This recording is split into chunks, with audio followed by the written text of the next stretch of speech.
todo lo que es nacido de Dios vence al mundo. Y esta es la victoria que ha vencido al mundo, nuestra fe. ¿Y quién es el que vence al mundo? Sino el que cree que Jesús es el Hijo de Dios. Todo el que es nacido de Dios vence al mundo. Ahora tenemos que hacernos varias preguntas. Yo quiero que usted vaya haciéndose esta pregunta. Como en todo mensaje, cuando nosotros nos exponemos a la palabra de Dios, tenemos que hacernos preguntas. ¿Estoy yo viviendo victoriosamente? ¿Estoy caminando en esa victoria que la Biblia me ha prometido y que es no solo una realidad, pero es la esencia, o debería ser la esencia del pueblo de Dios? Jesucristo es victorioso. Su iglesia tiene que ser victoriosa.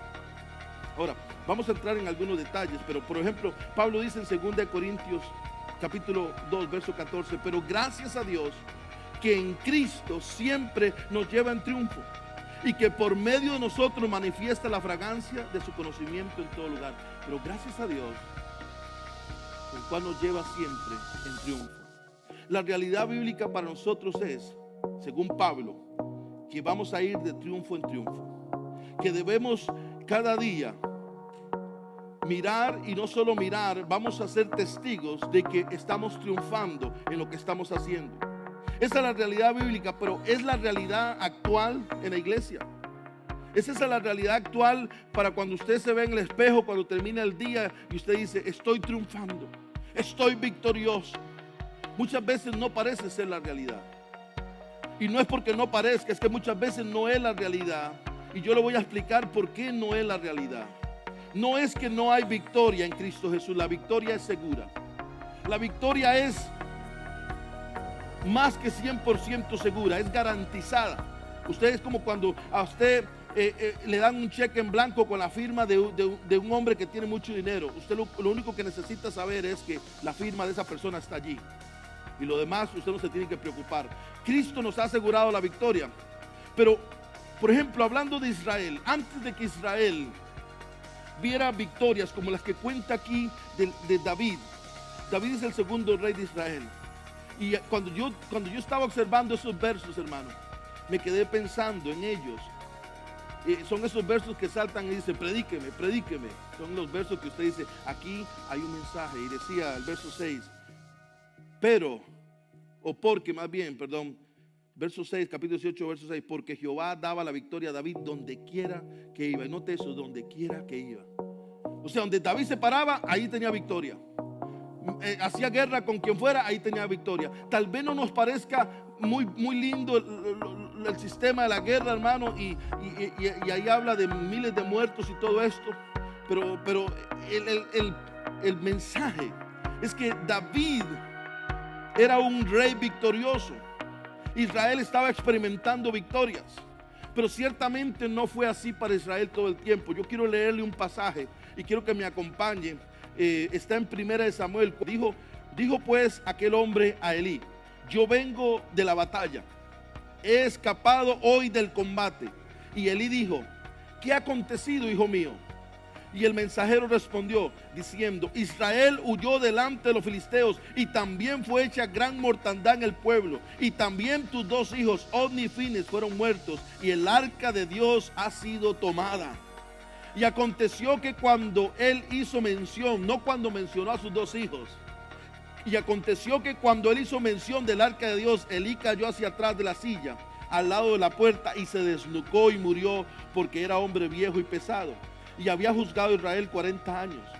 Y su nuera, la mujer de Fines, que estaba embarazada, cercana al alumbramiento, al parto, oyendo el rumor que el arca de Dios había sido tomada y muerto su suegro y su marido, se inclinó y dio a luz, porque le sobrevinieron sus dolores de repente.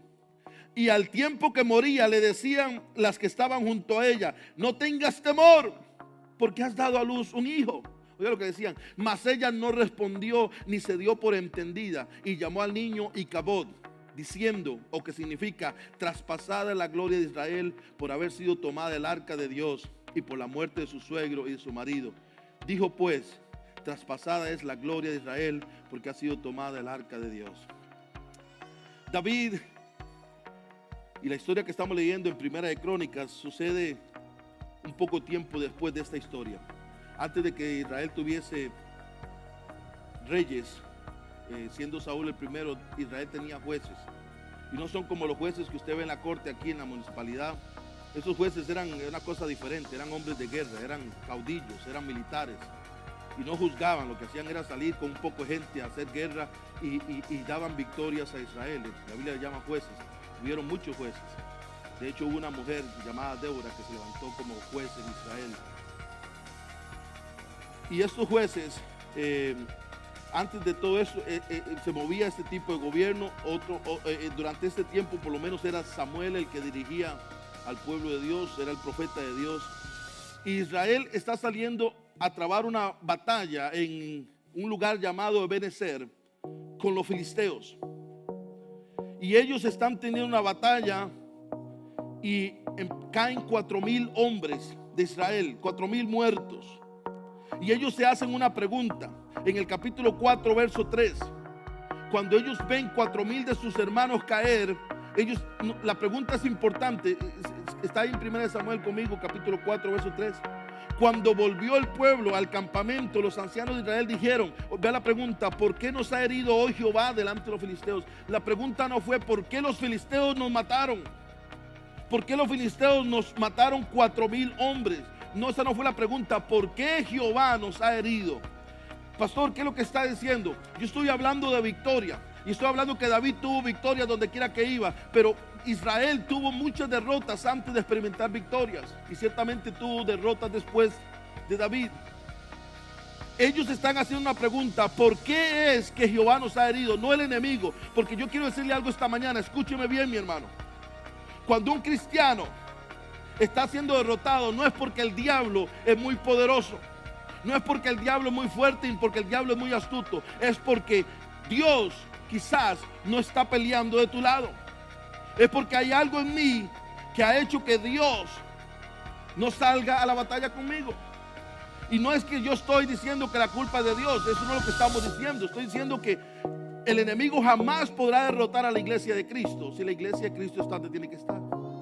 Siempre vamos a tener victoria, pero vea lo que ellos se preguntan: ¿por qué Jehová nos ha herido? Ellos entienden que la razón por la cual han caído no es porque el enemigo es fuerte, no es porque hay mucho ejército, no es porque son más capacitados, es porque Dios los ha abandonado. Entonces, ¿qué es lo que hacen? ¿Cuál es la solución de ellos? Verso 4, muy fácil. Y envió el pueblo a Silo y trajeron el arca del pacto de Jehová de los ejércitos que moraba entre los querubines. Y los dos hijos de Elí, Ofni y Finees, que leímos más adelante que murieron, estaban allí con el arca del pacto. Y dice, entonces aquí la victoria consiste en traer a Dios. Y cuando el arca venga, todo va a estar bien. Y el punto aquí, hermanos, es que no todo estuvo bien cuando vino el arca. No solo no estuvo bien, sino que los filisteos capturaron el arca de Dios, se la llevaron, hicieron burla de los israelitas. Entonces uno se pregunta, ¿qué pasó? El punto es este, mis hermanos, rápidamente, porque este no es mi mensaje. Nosotros no podemos pretender tener victorias cuando tenemos a Dios abandonado, cuando tenemos a Dios de lado, cuando no nos interesa a Dios. Solo lo buscamos cuando vemos que estamos perdiendo, cuando vemos que estamos siendo heridos, cuando vemos que las cosas no están saliendo de acuerdo a nuestro pensamiento. A ellos no les interesó traer a Dios primero a la batalla. Ni siquiera vivían vidas obedientes para que Dios les diera victoria. Y Dios no va a honrar a ningún hombre que nada más un día se levante y empiece a decir, Señor, en el nombre de Jesús, ahora sí yo declaro victoria, simplemente porque un día se para nada más y ha vivido como no ha estado viviendo. Ahora, yo no estoy diciendo que usted no pueda arrepentirse y recibir victoria aparte de Dios hoy. Lo que estoy diciendo es que mucha gente pretende que simplemente el día que necesiten de Dios nada más le llaman y Dios tiene que salir corriendo a salvarlos. ¿Me está siguiendo? Porque cuando yo veo la vida de David y leemos, y Jehová, pero Jehová le daba victoria de quiera que iba, omitimos un montón de cosas. ¿Qué es omitir? Hay una historia detrás de eso que no vemos. ¿Cuál es esa historia? Que nadie vio al jovencito allá en la montaña, en el monte, peleando con osos y leones. Nadie vio su vida de oración, nadie vio los secretos. Y ahora vemos a un victorioso rey aquí y decimos, qué bueno, qué lindo, Dios le da victoria. Es que no, hermano, las victorias públicas, las victorias que se pueden ver, son el resultado de una vida de consagración y oración en lo secreto. Cuando yo he estado en la presencia de Dios, cuando yo he estado buscando a Dios, yo voy a tener victorias en el ámbito público. De afuera, Dios me va a dar victoria. Los matrimonios exitosos, hermano, no se hacen nada más porque usted tira una oración y echa fuera al diablo y nada más. Eso es como decir, es un conjunto de batallas peleadas.